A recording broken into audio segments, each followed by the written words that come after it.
السلام علیکم ورحمۃ اللہ وبرکاتہ۔ الحمدللہ رب العالمین والعاقبۃ للمتقین والصلاۃ والسلام علی رسولہ الکریم۔ یا رب لک الحمد کما ینبغی لجلال وجہک وعظیم سلطانک۔ اللہم صل علی محمد وعلی آل محمد کما صلیت علی ابراہیم وعلى آل إبراهيم إنك حميد مجيد۔ اللهم بارك على محمد وعلى آل محمد كما باركت على إبراهيم وعلى آل إبراهيم إنك حميد مجيد۔ الحمدللہ آج چھٹا پارہ شروع ہوا ہے۔ وقت گزرتے کل پہلا تھا تو آج اتنی دیر میں چھٹا بھی آ گیا، ایسے ہی وقت گزر جانا ہے۔ اور ہم خوش نصیب ہیں جو اس رمضان کی محفلوں میں بیٹھتے ہیں اور کچھ عبادت کر لیتے ہیں، کچھ اللہ کا ذکر کرتے ہیں، کچھ سنتے سناتے ہیں۔ اللہ ہمارا یہاں آنا بیٹھنا قبول فرمائے۔ کل کے کچھ دو تین مسئلے چھوٹے چھوٹے تھے، میں ذرا اس کو بیان کر دوں۔ سورۃ نساء میں ایک آیت ہے 85 نمبر آیت، وَمَن يَشْفَعْ شَفَاعَةً حَسَنَةً يَكُن لَّهُ نَصِيبٌ مِّنْهَا وَمَن يَشْفَعْ شَفَاعَةً سَيِّئَةً يَكُن لَّهُ كِفْلٌ مِّنْهَا وَكَانَ اللَّهُ عَلَىٰ كُلِّ شَيْءٍ مُقِيتًا۔ نیک کام کی سفارش کرنا، ہمارے ہاں سفارش کو برا سمجھا جاتا ہے، لیکن سفارش جائز ہونی چاہیے۔ یہ کوئی گناہ نہیں ہے، یہ تصور غلط ہے کہ کسی کام کی سفارش کرنا جو ہے گناہ کا کام ہے۔ نہیں، جائز کام کی سفارش صرف جائز ہی نہیں بلکہ فرض بھی ہے، اور حرام کام کی سفارش حرام ہے۔ جیسے میں نے یہ آیت کی تلاوت کی ہے، مَن یشفع شفاعۃ حسنۃ، جو کوئی سفارش کرے گا اچھی سفارش، نیک کام کی سفارش، اس کے لیے اس میں سے ایک حصہ ہوگا، یقول لہ نصیب منہا، اس کا ایک حصہ ہوگا۔ اور کوئی جو سفارش کرے گا بری سفارش، اس کے لیے اس میں سے ایک بوجھ ہوگا۔ اور اللہ ہمیشہ ہر چیز پر نگہبان ہے۔ تو اللہ کے نبی صلی اللہ علیہ وسلم اس چھوٹی چھوٹی صفات کی، جو ہم تو ویسے ان کو شافی کہتے ہیں اور آپ نے شفاعت فرمانی ہے، لیکن وہ مومنین کو شفاعت کا درس دیتے تھے کہ تم ایک دوسرے کے لیے کام کے لیے ایک دوسرے کو کہا کرو، تو یہ سفارشیں تھی۔ ایک چھوٹی سی، ویسے تو بہت چیزیں ہیں، لیکن ایک ہے ہجرت کی بات، اس میں ہے آیت نمبر 97 اور 98 میں ہجرت کرنے کا حکم تھا۔ مسلمانوں پر فرض ہے کہ وہ ہر حالت میں احکام الہی پر چلیں۔ اگر کسی جگہ کے حالات رکاوٹ بن رہے ہوں تو اسلام کو نہ چھوڑیں، بلکہ وہ جگہ چھوڑ دیں۔ آپ اس جگہ رہ رہے ہیں، یہاں حالات خراب ہو گئے ہیں، اسلام کے خلاف مقام بہت ہونے لگ گئے ہیں، لوگ غلط کاریوں میں پڑ گئے ہیں، آپ کوشش کر بھی سکیں تو نہیں وہ ٹھیک کر پا رہے، تو حکم یہ ہے، یہ حکم ہے، یہ مشورہ نہیں ہے، یہ حکم ہے اللہ کا کہ آپ وہاں سے وہ جگہ چھوڑ دیں، ہجرت کر جائیں، اسلام کو نہ چھوڑیں، وہ دوسری جگہ منتقل ہو جائیں۔ اگر وہ ایسا نہیں کرتے تو اللہ فرماتے ہیں کہ وہ گناہگار ہیں، بلکہ جہنمی ہیں۔ ان الذین توفاہم الملائکۃ ظالمی انفسہم قالوا فیم کنتم قالوا کنا مستضعفین فی الارض۔ آیت کا ترجمہ سنا دیتا ہوں۔ بے شک وہ لوگ جنہیں فرشتے اس حال میں ان کی جان قبض کرتے ہیں کہ وہ اپنی جانوں پر ظلم کرنے والے ہوتے ہیں، کہتے ہیں تم کس کام میں تھے؟ وہ کہتے ہیں کہ ہم اس سرزمین میں نہایت کمزور تھے۔ وہ کہتے ہیں کہ اللہ کی زمین وسیع نہ تھی کہ تم اس میں ہجرت کر جاتے؟ اگر یہاں تمہارے پر حالات ظلم ہو رہے تھے، معاملات ٹھیک نہیں تھے، تو اللہ کی زمین تمہیں وسیع نہیں ملی تھی؟ الم تکن ارض اللہ واسعۃ فتہاجروا، کہ اللہ کی زمین تمہیں اتنی نظر نہیں آئی کہ ہم یہ جگہ چھوڑ دیں اور جگہ چلے جائیں، تاکہ اسلام تو ہمارا، مذہب تو ہمارا، دین ہمارا خراب نہ ہو۔ تو یہ وہ لوگ ہیں جن کا ٹھکانہ جہنم ہے اور وہ لوٹنے کی بری جگہ ہے، مگر وہ نہایت کمزور مرد اور عورتیں اور بچے جو نہ کسی تدبیر کی طاقت رکھتے ہیں اور نہ کوئی راستہ پاتے ہیں، ان کے لیے جھوٹ ہے۔ صاحب عقل والوں کے لیے یہ سختی کے ساتھ ہے کہ آپ ہجرت کریں۔ یہ ہجرت کا حکم ہے، اللہ کے نبی نے ہجرتیں کی ہیں، آپ کے صحابہ کرام رضوان اللہ علیہم نے ہجرتیں کی ہیں۔ تو یہ دو تین مسئلے تھے جو دو میں نے بیان کر دی ہیں، پیچھے رہ جائیں، اس لیے پھر اپنے سپارے کی طرف آتے ہیں۔ چھٹا سپارہ ہے، اس میں دو سورتیں، سورۃ نساء تو چل ہی رہی ہے، آگے پھر سورۃ مائدہ شروع ہوتی ہے. اس سورۃ نساء کا 6 پارے کا آغاز اسی بات سے ہوتا ہے کہ اسلامی معاشرہ دنیا کا پاکیزہ ترین معاشرہ ہے. اس لیے ہر فرد کا یہ فرض ہے کہ وہ اس خیر کو عام کرے اور برائی کا خاتمہ کرے. اللہ آیت نمبر 148 ہے ویسے سورت کی اور پارے کی پہلی آیت ہے لا يحب الله الجهر بالسوء من القول الا من ظلم وكان الله سميعا عليما. اللہ بری بات کے ساتھ آواز بلند کرنا پسند نہیں کرتا. اللہ کو یہ پسند نہیں ہے کہ کوئی آواز اونچی کی جائے اور اس وہ بھی بری بات کے لیے، مگر جس پر ظلم کیا گیا ہو وہ اونچی آواز سے بول سکتا ہے. مثال ایسا ایک آدمی ہے جو کمزور ہے، ناتواں ہے، اس پر علاقے کے لوگ طاقتور لوگ ظلم کر رہے ہیں تو وہ بلند آواز سے وہ برا بھلا کہہ سکتا ہے، اس کے لیے اجازت ہے. مگر عام طور پر عام روٹین میں ہم بیٹھ کے برے کام کے لیے آواز اونچی بلند نہ کریں. اور اللہ ہمیشہ سب کچھ سننے والا ہے، جاننے والا ہے. یعنی بری بات کی صرف اس شخص کو اجازت ہے جس پر ظلم ہوا ہو، اور اسے بھی صرف اس جگہ بات کرنے کی اجازت ہے جہاں شکایت کا ازالہ ہو سکے. ایسی جگہ وہ بات کر کے اپنی بات کو ہی ضائع کرے گا جہاں اس کا کوئی حاصل ہی نہیں ہونا اسے. وہ ایسی جگہ بات کرے کہ دیکھیں جی یہ لوگ ہیں، یہ مجھ پر ظلم ڈھا رہے ہیں، میرے ساتھ یہ معاملہ کر رہے ہیں، یہ ایسا نہیں ہے کہ یہ زیادتی ہے، تاکہ وہ جس جو لوگ حاکم ہیں یا وہاں کے جو بڑے ہیں، جاگیردار ہیں، یا جو کہہ لیں جو ان کا رتبہ ہے، وہ آپ کی بات کو حل کر سکتے ہیں، آپ کے مسائل کو سن سکتے ہیں اور اس کا مداوع کر سکتے ہیں، تو وہاں یہ بات کہنے کی جا سکتی ہے. یہ تھانہ ہو یا عدالت ہو یا کوئی اور فورم ہو، جس فورم پہ بھی آپ جا کے بات کر سکتے ہیں وہاں کی جا سکتی ہے. لیکن شرط یہ ہے، آج کل کے تھانے تو وہ الٹا جو مظلوم کو ہی پکڑے بیٹھا ہوئے ہوتے ہیں، آپ تو پہلے آج کل تو الٹا رواج ہے. تو وہ بات نہیں ہے، کیونکہ اسلامی ریاستیں نہیں ہیں ہمارے یہاں.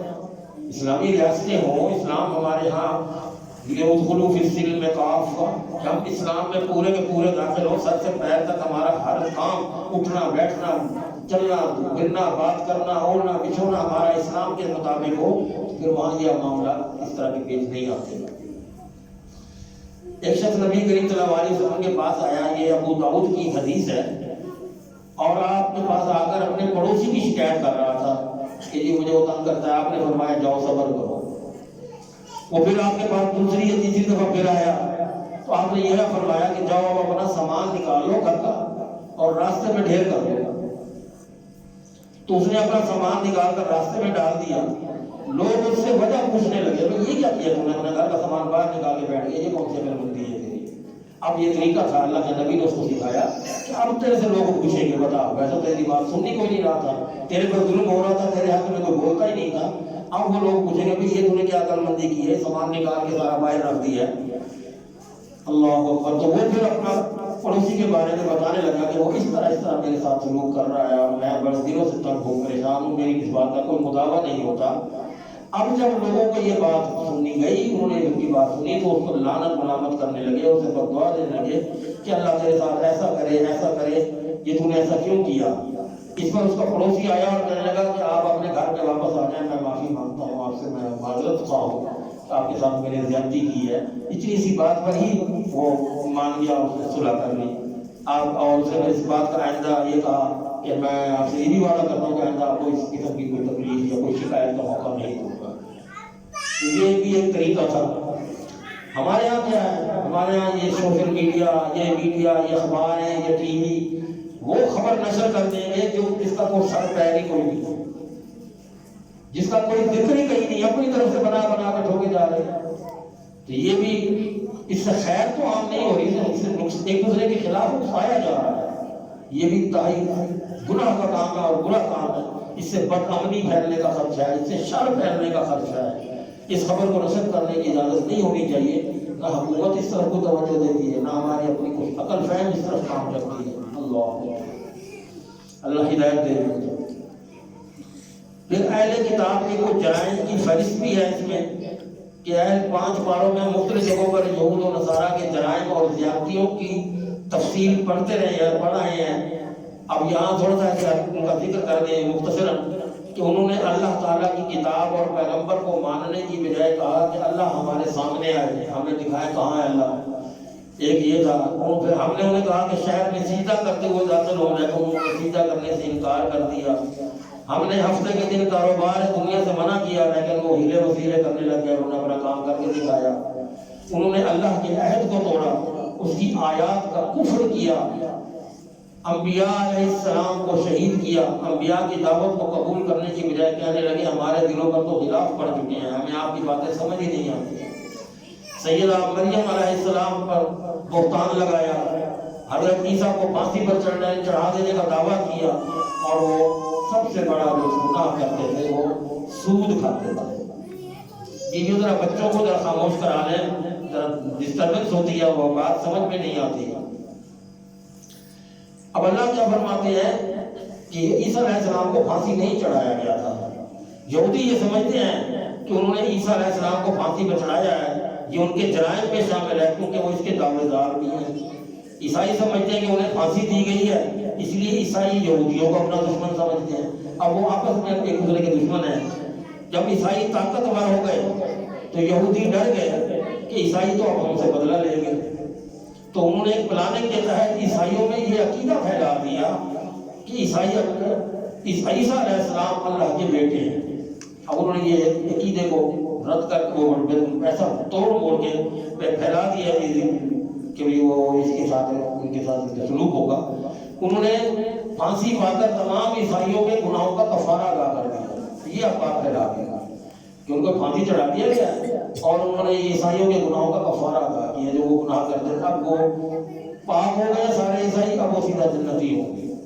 تو اللہ نے اس کا رد کرتے ہوئے فرمایا وما قتلوه وما صلبوه ولكن شبه لهم وان الذين اختلفوا فيه لفي شك منه ما لهم به من علم الا اتباع الظن۔ نہ تو انہوں نے اس کو قتل کیا، نہ ہی پھانسی پہ چڑھایا، اور لیکن ان کے لیے کسی کو عیسیٰ علیہ السلام کی شبیہ بنا دی، وہ شبیہ بنا والا کہ شبہ اللہ نے شبیہ بنا دی کہ دکھا دے گا کہ عیسیٰ علیہ السلام کو پھانسی پہ چڑھا دیا، حالانکہ وہ نہیں تھے۔ اور اللہ کیا کہتا ہے کہ بل رفعہ اللہ الیہ، اللہ نے تو اس کو آسمان پر اٹھا لیا تھا، اپنے پاس بلا لیا تھا۔ وقان اللہ عزیزا حکیما، اور اللہ تعالیٰ کمال غالب حکمت والا ہے۔ سیدنا ابو ہریرہ ایک حدیث فرماتے ہیں، مسلم شریف کی حدیث ہے کہ رسول اللہ صلی اللہ علیہ وسلم نے فرمایا کہ اس ذات کی قسم جس کے ہاتھ میں میری جان ہے، عنقریب تم میں عیسیٰ ابن مریم عادل حکمران کی حیثیت سے نازل ہوں گے، وہ صلیب کو توڑیں گے، خنزیر کو قتل کریں گے، جزیہ ختم کریں گے، اور مال کی فراوانی ہو جائے گی حتیٰ کہ کوئی اسے قبول نہیں کرے گا۔ اتنا ان کے ساتھ یہ ہو جائے گا کہ مال اتنا عام ہو جائے گا کوئی لینے والا نہیں ہوگا۔ یہ مسلم شریف کی حدیث ہے۔ دین میں پھر لوگ کچھ غلط باتیں ملا دیتے ہیں، ملاوٹ کر دیتے ہیں، چیزیں اپنی طرف سے ملا کے غلو کر دیتے ہیں۔ اس کے لیے بھی صحیح کہ اللہ نے فرمایا یا اہل الکتاب لا تغلوا فی دینکم ولا تقولوا علی اللہ الا الحق، اے کتاب والو، اہل کتاب اپنے دین میں حد سے نہ گزرو اور اللہ پر ایسی باتیں نہ کہو جو حق نہیں بنتا، جو حق ہے وہ بات کہو۔ اللہ اکبر۔ پھر یہاں پر ایمان کی اور عمل کی دعوت ہے۔ اس سورہ کے آخر میں جو آیت نمبر 174-75 ہے، یا ایھا الناس قد جاءکم برہان من ربکم وانزلنا الیکم نورا مبینا فاما الذین آمنوا باللہ واعتصموا به فسیدخلهم فی رحمت منہ وفضل ویہدیہم الیہ صراطا مستقیما۔ اے لوگو، الناس، اے تمام لوگوں، قد جاءکم برہان من ربکم، تمہارے رب کی طرف سے تمہارے پاس واضح دلیل آ چکی ہے، اور ہم نے تمہاری طرف سے ایک واضح نور نازل کیا ہے، یہ قرآن کے بارے میں۔ پھر جو لوگ اللہ پر ایمان لائے اور اسے مضبوطی سے تھام لیا تو عنقریب وہ انہیں اپنی خاص رحمت اور فضل میں داخل کرے گا اور انہیں اپنی طرف سیدھے راستے کی ہدایت کرے گا۔ سورۃ نساء یہاں ختم ہوتی ہے، آگے اب سورۃ مائدہ شروع ہوتی ہے۔ سورۃ کا نام مائدہ ہے۔ مائدہ کے لفظی معنی ہے دسترخوان۔ اس میں دسترخوان کا ذکر بھی واقعہ بیان کیا گیا ہے کہ سیدنا عیسیٰ علیہ السلام نے جب لوگوں کو دعوت دی تو ان کی دعوت قبول کرنے والوں کا کہ کیا آپ اپنے رب سے ہمارے لیے آسمان سے کھانا منگوا سکتے ہیں تاکہ ہمیں معلوم ہو کہ آپ اللہ کے سچے نبی ہیں۔ فرمائشیں الٹی الٹی، نبی کی بات مانی تو نبی کو امتحان میں ڈال دینا کہ اللہ کو آسمان سے بجنے میں کھانے بھیجے، اگر آپ سچے نبی ہیں تو پھر آپ کی بات وہ مانے گا بھی صحیح اور ہمیں تمہارے سامنے کھانا بھی آئے گا۔ اللہ اکبر۔ اور پھر ہم قوم کے سامنے اس کی گواہی بھی دیں گے۔ چنانچہ حضرت عیسیٰ علیہ السلام نے دعا کی، پھر ان کے لیے آسمان سے کھانا نازل کرا، لمبی تفصیل ہے اس کی۔ پھر اچھا جی آگے پھر اس کے بعد ہے سورۃ نساء میں جو تھا نا خاندانی اور ریاستی اداروں کی تنظیم سازی کے اصول بتائے گئے تھے کہ خاندانوں کے کس طرح آپس میں ایک دوسرے کو ملا کے رکھنا ہے، کیسے ایک دوسرے کے ساتھ باہمی تعلقات اچھے رکھنے ہیں۔ لیکن یہاں پر اللہ تعالیٰ اس صورت میں آیت نمبر ہے 3 مائدہ صورت کی، یہاں اللہ تعالیٰ یہ فرما رہا ہے کہ میں نے یہ دین کو مکمل کر دیا، تکمیل دین اور آخری دین ہونے کا اللہ اعلان کر، تاکہ لوگوں کو بتایا جائے کہ آخری دین میں زندگی کے تمام شعبوں سے متعلق قوانین کا ہونا ضروری ہے، اور یہ قیامت تک کے لیے اللہ تعالیٰ کی آخری اور حتمی ہدایت ہے۔ اللہ کیا فرماتے ہیں؟ اليوم اکملت لکم دینکم واتممت علیکم نعمتی ورضیت لکم الاسلام دینا، آج میں نے تمہارے لیے تمہارا یہ دین مکمل کر دیا ہے، جو کچھ تمہارے ساتھ واقعات پیش آ سکتے ہیں، جو بھی واقعات پیش آ سکتے ہیں میں نے اس میں مکمل کر دیے ہیں۔ واتممت علیکم نعمتی، اور میں نے مکمل کر دی ہے، پوری کر دی اپنی نعمتیں تم پر۔ ورضیت لکم الاسلام دینا، اور میں نے پسند کیا ہے جو تمہارے لیے دین، اس کا نام اسلام ہے۔ یہ ہمارا دین مذہب اللہ نے آسمان سے ہم پر نازل کیا، اور اس کا نام اسلام بھی اللہ نے آسمان سے ہمیں چن کر کے دیا ہے۔ اللہ اکبر۔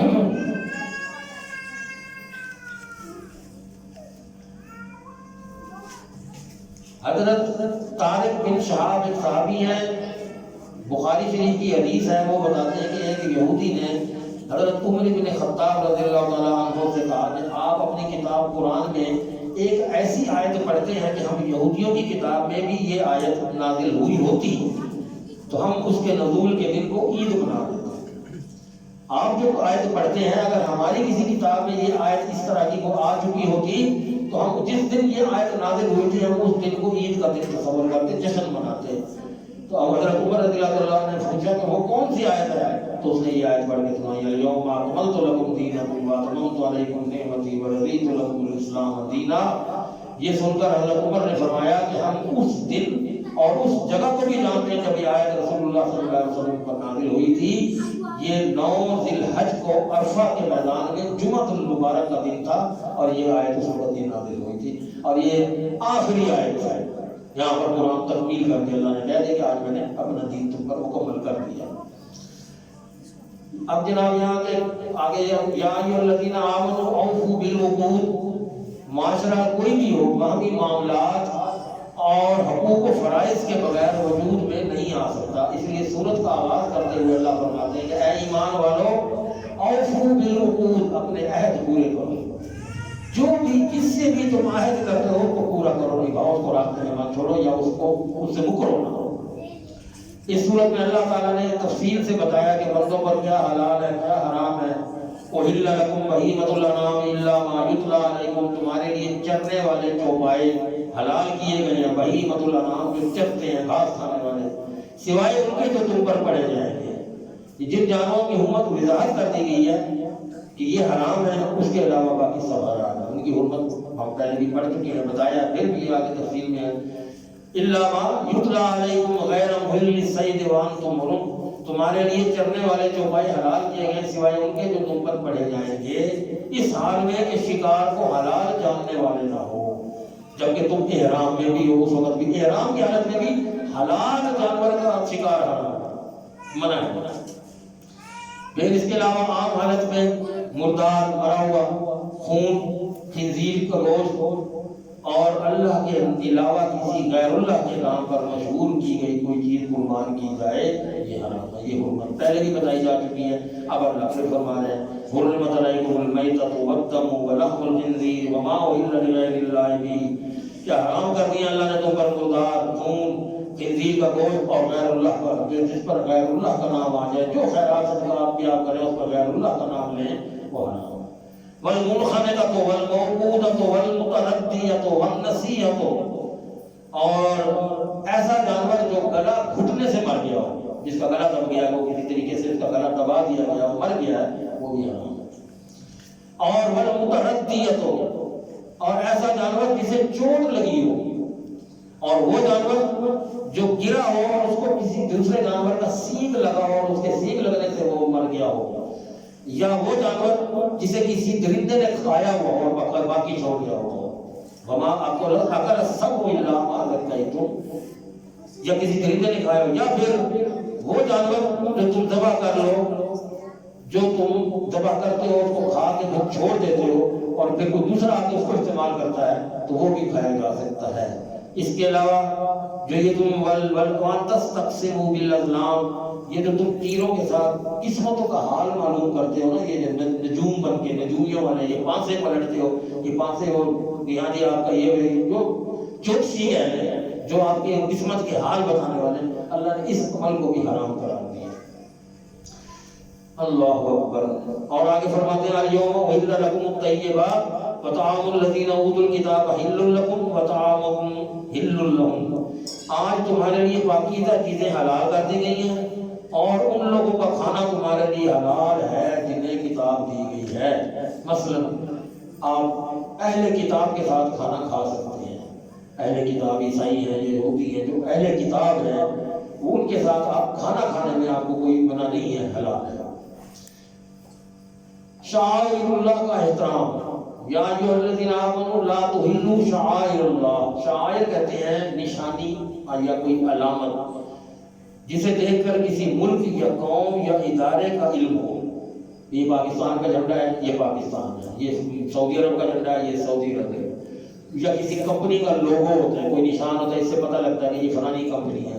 اسی طرح اسلام کے بھی کئی شعائر ہیں۔ کیا شعائر ہیں؟ اذان، سب سے پہلے آپ اذان لیں، یہ اذان جو ہے اسلامی شاعر میں شامل ہے۔ عیسائی اذان نہیں دیتے، یہودی اذان نہیں دیتے، اور دوسرے مسالک وہ دوسرے مذاہب ہیں وہ اذان نہیں دیتے۔ تو یہ اذان جہاں بھی ہو رہی ہوگی، ہر بندہ کسی بھی مذہب سے تعلق رکھنے والا ہو وہ یہ جان جائے گا کہ یہ مسلمانوں کی جگہ ہے، یہاں پر عبادت کی جاتی ہے۔ دوسری چیز آ گئی نماز، پھر آ گئی مسجد، پھر بیت اللہ، پھر ہماری قربانیوں کے جانور جو ہم خود قربانیاں کرتے ہیں، باقی تو یہ تصور بھی نہیں ہوتی۔ تو ان شعائر کا احترام کرنا بھی ہم پر فرض ہے، حتیٰ کہ کسی کافر کو بھی ان کی توہین کرنے کی اجازت نہیں ہے۔ کوئی کافر بھی ہو آپ کے اسلامی شعائر پر کوئی توہین کرے وہ بھی اس کی اجازت نہیں ہے۔ اللہ اکبر۔ آگے آ جاتے ہیں جی، یہاں ایک مسئلہ چھٹی آیت ہے، یا ایھا الذین آمنوا اذا قمتم الی الصلاۃ فاغسلوا وجوہکم وایدیکم الی المرافق وامسحوا برؤوسکم وارجلکم الی الکعبین۔ یہاں اللہ رب العزت نے وضو کا پورا طریقہ بیان فرما دیا۔ وضو کیا ہے؟ اے ایمان والو، جب تم کھڑے ہونے لگو، اٹھو، تیاری کرو نماز کے لیے، فاغسلوا وجوہکم، تو اپنے چہرے دھو، اپنے چہرے دھو، وَأَيْدِيَكُمْ إِلَى الْمَرَافِقِ، اور اپنے ہاتھ کونیوں تک دھو، وَامْسَحُوا بِرُؤُوسِكُمْ، اپنے سر کا مسح کرو، وَأَرْجُلَكُمْ إِلَى الْكَعْبَيْنِ، اور اپنے پاؤں ٹخنوں تک دھویا کرو۔ یہ ہے سارا وضو۔ کیا وضو ہے؟ کہ چہرہ دھونا، ہاتھ کونیوں تک دھونے، سر کا مسح کرنا، اور چوتھی چیز پاؤں ٹخنے تک دھونے۔ یہ ہے ٹوٹل وضو۔ اب ہم 3 دفعہ کلی کر رہے ہیں، 3 دفعہ ناک میں پانی ڈال رہے ہیں، ہم اس کی تعداد مقرر کر رہے ہیں کہ 3 دفعہ چہرے پہ پانی ڈالنا ہے، 3 دفعہ بازو کو۔ یہ ساری پھر اللہ کے نبی صلی اللہ علیہ وآلہ وسلم نے پھر اس کی یہ مقرر فرمائی ہیں کہ یہ کس لیے ہے۔ اس کی کئی اس میں وجوہات تھیں کہ اس دور میں ہماری طرح کی موٹریں لگا کے پانی تو نہیں ملتا تھا، تالابوں کا پانی، کنووں کا پانی ہوتا تھا، تو اس وقت ہاتھ دھو لیے۔ آپ کیسے لگے پتا کہ یہ پانی کھڑا نہیں ہے، خراب نہیں ہوا، تو آپ اس کو جب آپ لے کے منہ میں کلی کریں گے تو اس کے ذائقے سے پتہ لگ جائے گا کہ پانی صاف ہے، پانی تازہ ہے، پانی میں کوئی خرابی نہیں ہے، ناپاکی نہیں ہے اس میں۔ پھر ناک میں ڈالیں گے تو اس کی خوشبو سمیل سے بھی پتہ لگ جائے گا۔ تو اللہ کے نبی صلی اللہ علیہ وآلہ وسلم نے جو یہ مقدار مقرر کی ہے، یہ اللہ کے نبی کو اپنی طرف سے تو کوئی مقدار نہیں کرتے، کوئی بات ہی نہیں کہتے، وما ينطق عن الهوى ان هو الا وحی یوحی. تو یہ اللہ کے نبی نے بھی اللہ کے حکم سے, اللہ کی اجازت سے یہ اس کی مقدار مقرر کی اور اس کے بارے میں پھر ہمیں بتایا ہے کہ جہاں تک بھی سود ہے وَإِن كُنتُمْ جُنُبًا فَاطَّهَّرُوا, پاک ہو جاؤ جب جنبی ہو, نہانا ضروری ہو تمہارے لیے. تو پھر زیادہ بیمار ہو ایسا کہ سفر میں ہو, پانی نہ ملے تو مٹی سے مسح کر تیمم کرنے کا بھی اللہ نے یہاں پر ہمیں اجازت دے دی ہے. اب جناب معاشرے کی بنیاد عدل و انصاف. یہ عدل و انصاف ہمارے یہاں جو ناپید ہو چکا ہے, کسی کو انصاف نہیں ملتا, اس کا بھی یہاں اللہ تعالیٰ فرماتے ہیں کہ اے ایمان والو, اللہ کی خاطر خوب قائم رہنے والے, انصاف کے ساتھ گواہی دینے والے بن جاؤ. اور کسی قوم کی دشمنی تمہیں ہرگز اس بات کا مجرم نہ بنا دے کہ تم عدل نہ کرو. عدل کرو, اعدلوا هو اقرب للتقوی, یہ تقوی کے بہت زیادہ قریب ہے. واتقوا اللہ, اور اللہ سے ڈرو. ان اللہ خبیر بما تعملون, اللہ جو کچھ تم کرتا ہے اس کے بارے میں سب کچھ جانتے ہیں. تو کیا طریقہ ہونا چاہیے کہ ہر کیس کا فیصلہ ہمارے جج صاحبان کو, ہمارے جو اس کے ہوتے ہیں اپنا پنچایتوں کے سرپنچوں کو فیصلے جو کرنے چاہیے وہ اللہ کے, قرآن کے اور نبی کے فرمان کے مطابق کرنے چاہیے. یہاں بھی فرمایا کہ انا انزلنا التوراۃ فیہا ھدی ونور یحکم بہا النبیون الذین اسلموا, بے شک ہم نے تورات اتاری جس میں ہدایت اور روشنی تھی, اس کے مطابق فیصلے کرتے تھے انبیاء جو فرما بردار تھے. اور یہاں مزید یہ بھی فرمایا کہ وَمَن لَّمْ يَحْكُم بِمَا أَنزَلَ اللَّهُ فَأُولَٰئِكَ هُمُ الْكَافِرُونَ. یہ غور طلب بات ہے. وَمَن لَّمْ يَحْكُم, اور جو نہ کرے فیصلہ, جو بندہ فیصلہ نہ کرے بِمَا أَنزَلَ اللَّهُ, جو کچھ اللہ نے نازل کیا اس کے مطابق فیصلہ نہیں کرتا, اللہ کے حکم کے مطابق جو کچھ اللہ نے نازل کیا قرآن میں اس کے مطابق وہ فیصلے نہیں دیتا, فَأُولَٰئِكَ هُمُ الْكَافِرُونَ, وہ سب کافر ہیں, وہ کافر گنے گئے اللہ کے. ہم ہمارے جج صاحبان یا ہمارے پنچایت کے سرپنچ صاحبان ہیں, کیا ان کو یہ نظر نہیں آتا یا ان کو نہیں بتایا جاتا؟ اگر بتایا گیا تو پھر اس پر عمل نہیں کرتے تو کافر ہیں. اللہ نے صریحاً کہہ دیا کہ جو حق اور انصاف کی بات اللہ کے حکم کے مطابق فیصلہ نہیں کرتا وہ کافر ہے. اللہ اکبر, اللہ اکبر کبیرہ. اللہ تعالیٰ ہمیں صحیح دین کو سمجھنے کی توفیق عطا فرمائے. پھر یہاں پر فوجداری قوانین ہیں, یہاں بھی وہ بھی بیان کیے گئی ہیں کہ کس طرح ہماری سزائیں ہیں مقرر کی گئی ہیں, وہ ہم اگر یہاں پر نافذ کر دیں. ہمارے تو ایک دفعہ پتہ نہیں کسی وزیر صاحب نے بیان دیا تھا کہ جو اسلامی سزائیں ہیں وہ وحشیانہ سزائیں ہیں. اللہ اکبر, تم قرآن کو اور اللہ کو وحشی بنا دے. استغفر اللہ, نقل کفر نہ باشد. کہ وہ کیا کہتے ہیں, اللہ کیا کہہ رہا ہے, والسارق والسارقۃ فاقطعوا ایدیہما جزاء بما کسبا نکالا من اللہ واللہ عزیز حکیم. چوری کرنے والا مرد ہو یا چوری کرنے والی عورت ہو, دونوں کے ہاتھ کاٹ دیا. اللہ کا ہاتھ کاٹنے کا حکم دے رہا ہے, ہم اس کو وحشیانہ سزا دیں گے. آپ میں سے ہم میں جتنے بھی بیٹھے ہیں, جتنی عمر گزر گئی ہے, آنکھوں سے دیکھا ہو یا کانوں سے سنا ہو, کیا کبھی کسی چور کے ہاتھ آج تک ہماری اس ملک میں کٹے ہیں؟ اگر ایک دو چار مثالیں ایسی ہو جاتی تو لا محالہ ہمارے یہاں یہ چوری کا کام رک جاتا. نہیں جو رک رہا, ہماری عدالتیں اس قابل نہیں ہے کہ وہ اسلامی حکم کے مطابق فیصلے کرتی نہیں ہیں.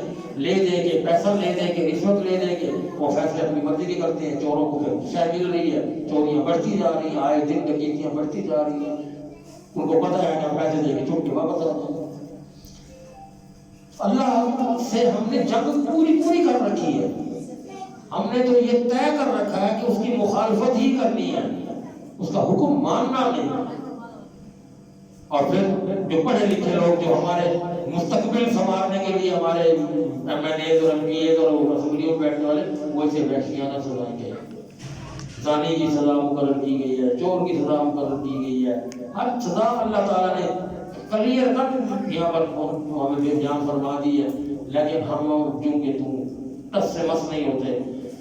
اور اس کے بعد جناب یہود و نصارہ سے دوستی کا بھی ذکر ہے, پہلے بھی پڑھایا پھر ہے کہ یا ایھا الذین آمنوا لا تتخذوا اليہود والنصارى اولیاء بعضهم اولیاء بعض ومن يتولهم منکم فانه منهم ان اللہ لا یہدی القوم الظالمین. اے ایمان والو, یہود و نصارہ کو اپنا دوست مت بناؤ. یہودیوں اور عیسائیوں کو دوست مت بناؤ، وہ آپس میں ایک دوسرے کے دوست ہیں، تمہارے خیر خواہ نہیں ہیں، وہ تمہارے دوست نہیں ہیں۔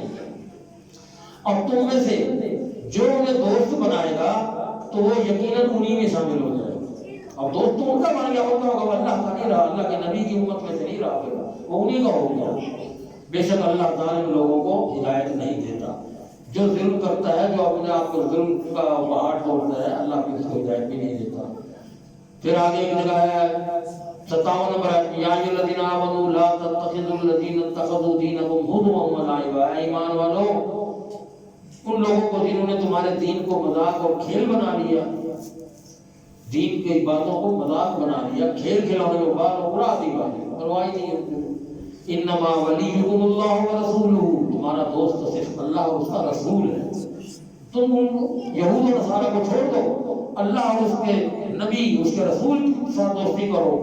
اور وہ لوگ ہیں جو ایمان لائے، جو نماز قائم کرتے ہیں، زکوٰۃ دیتے ہیں، اللہ کے آگے جھکنے والے ہیں، اور جو کوئی اللہ کو اور اس کے رسول کو اور ان لوگوں کو دوست بنائے جو ایمان لائے ہیں، تو یقیناً اللہ کا گروہ ہی غالب آنے والا ہے۔ تو ہمیں اللہ کا گروہ غالب کس طرح آئے گا کہ ہم انہی کی ساتھ دوستی کریں جو اللہ کو ماننے والے ہیں، تاکہ ہم خود مضبوط ہو، ہمارا دین مضبوط ہو، ہمارا سسٹم سارا بہترین ہو گیا۔ پھر اللہ کے بندوں کی صفات ہے، یہاں پر اللہ بیان فرماتے ہیں کہ اے ایمان والو تم میں سے جو کوئی اپنے دین سے پھر جائے، من یرتد منکم عن دینہ، دین سے پھر گیا، مذہب اسلام مسلمان چھوڑ دیا، اس نے کافر ہو گیا، تو اللہ قریب ایسے لوگوں کو لائے گا ان کی جگہ پہ، ایسے آئیں گے کہ وہ ان سے محبت کرے گا اور وہ اس سے محبت کریں گے، مومنوں پر بہت نرم ہوں گے، کافروں پر بہت سخت ہوں گے، اللہ کے راستے میں جہاد کریں گے، کسی ملامت کرنے والے کی ملامت سے نہیں ڈریں گے۔ یہ اللہ کا فضل ہے، وہ اسے دیتا ہے جس کو چاہتا ہے، اور اللہ وسعت دینے والا ہے اور سب کچھ جاننے والا ہے۔ اس آیت میں جو لفظ ہے یرتد، ارتداد کی دو قسمیں، ایک ظاہری ارتداد ہوتا ہے اور ایک باطنی۔ ظاہری ارتداد تو یہ ہے کہ کوئی شخص اسلام کو چھوڑ کر کافر ہو گیا، یہودی بن گیا، عیسائی بن گیا، جو بن گیا، اسلام کو چھوڑ گیا، وہ تو ظاہری ہو گیا، پتہ لگ گیا، آپ نے بھی دیکھ لیا کہ یہ مسلمان تھا، اب یہ عیسائی یا یہودی ہو گیا، یہ ظاہری ارتداد۔ باطنی ارتداد کیا ہے؟ کوئی جو الٹے پاؤں پھرے، منافق بن جائے، آپ کے گروہ میں گھسا ہوا ہو لیکن اندر آپ کی جڑیں کھوکھلی کر رہا ہو، وہ آپ کو تو نہیں پتہ لگ سکا، وہ باطنی طور پر وہ آپ کا مخالف ہے۔ تو اللہ تعالیٰ نے ایسے لوگوں سے جہاد کرنے کا حکم دیا ہے، جہاد کی بڑی تاکید کی ہے۔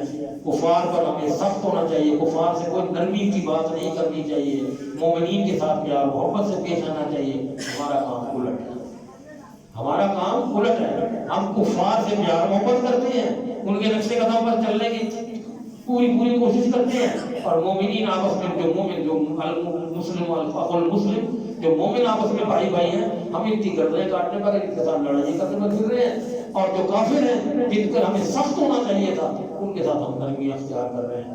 یہ ہماری دیگر کے ساتھ مخالف ہوتا ہے۔ تو ہمیں اللہ تعالیٰ ہماری اصلاح فرمائے، ہمیں صحیح دین پر چلنے کی توفیق عطا فرمائے، ہمارے اندر جو کمیاں کوتاہیاں ہیں اللہ تعالیٰ دور فرمائے، اللہ کا کلام سمجھنے کی، پڑھنے کی اور پھر اس پر عمل کرنے کی بھی توفیق عطا فرمائے۔ وآخر دعوانا الحمدللہ رب العالمین۔ جزاک اللہ واسع الجزاء۔ آپ بیٹھے، اللہ تعالیٰ آپ کا یہاں بیٹھنا یہ سننا قبول فرمائے۔ کوشش تو ہے کوئی چیز جو ہم پڑھیں یا کچھ سمجھ میں آ جائے، چاہے وہ 2-4 آیتیں ہی صحیح، لیکن وہ میری تو کوشش یہی ہوتی ہے۔ آپ لوگوں کو کچھ سمجھ بھی آتی ہے یا نہیں، دین کے بارے میں کچھ محسوس کرتے ہیں کہ فائدہ ہو رہا ہے کہ نہیں ہو رہا، تو اللہ تعالیٰ آپ کا قبول کرے۔ جزاک اللہ۔